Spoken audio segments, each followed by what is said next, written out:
Hi, in this tutorial we're gonna learn the most essential part of Photoshop. For me, Photoshop is not Photoshop without this feature, the hotkeys. The hotkeys or the shortcut keys is what makes Photoshop Photoshop.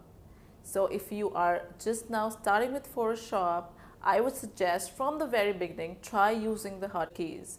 Maybe it takes a while, but once you are comfortable, you're going to truly love creating a wonderful image with the wonderful use of hotkeys, the shortcut keys.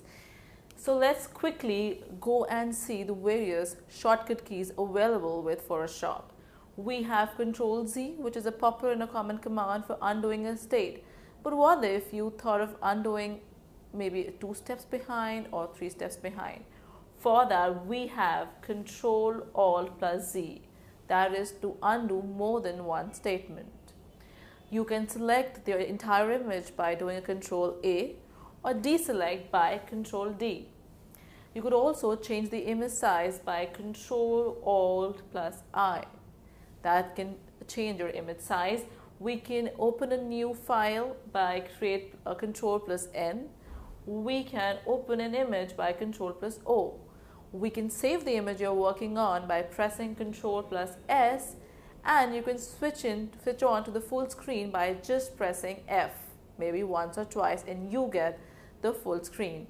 Now all these shortcut keys are keys that you can use by your pressing on the keyboard.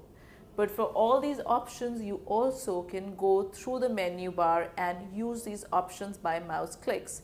Now, these are the default hotkeys by Photoshop. To create your own hotkeys, there's also an option for that. If you're not comfortable with Photoshop's way of hotkeys, why not create your own hotkey? So let's get forward and dive in and see how they actually work in Photoshop.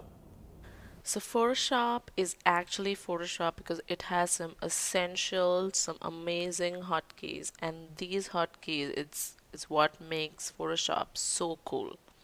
And if you're used to working in Photoshop and you love Photoshop to be very comfortable in Photoshop, you must learn about the hotkeys, the shortcut keys, the key, and that's how it makes Photoshop so much fun. Let me show you. If I have done something, let me grab a brush tool and I can just start, painting anything. I can also increase the size. I'm going to tell you everything later when time comes. I'm just going to do something here and I don't like it. I'm going to do Control Z or Command Z and it gets removed. But what if I do not like this as well?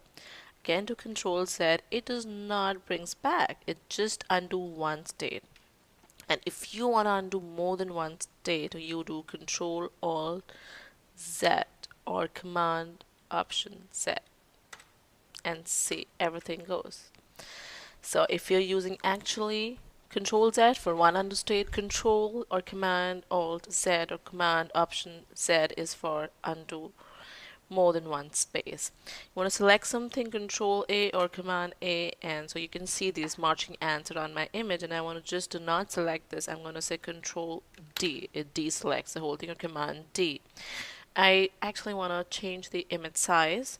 So the shortcut for this is you can go on image and obviously change the size, and here is the image size, but I'm going to use the shortcuts. I'm going to do Control Alt I or Command Option I, and it gives me the option of changing not just the height and width but also the resolution. So I'm going to increase it to 10 and I'm going to see okay.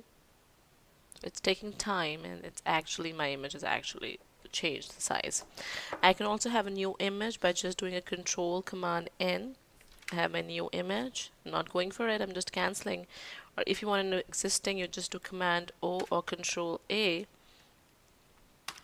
and you have this. So, and also you want to save this image, I do a Control S or Command S, and for the full screen I do an F and I get the full screen, just the image. And I can zoom in and zoom out. That's I'm doing Control minus minus and Control plus plus for zooming in. For instance, I'm just working on the fineness of detail. I just want to pitch in a little bit of color, which obviously I'm not doing it in a neat thing, just showing you. Or I just wanted a little something here, anything, so I can zoom in and do it. That's how we can use shortcuts in Photoshop. We can also create our own shortcuts. We can go to edit and click on keyboard shortcuts. If you're actually not really liking, you want your own shortcuts, you can go ahead and create your own shortcuts. So I click here and I want basically a file to open when I do Control L and is already in use. So you have to see if it's already in use, they don't allow you, but then you can create your own shortcuts. So shortcut is the way to do in Photoshop.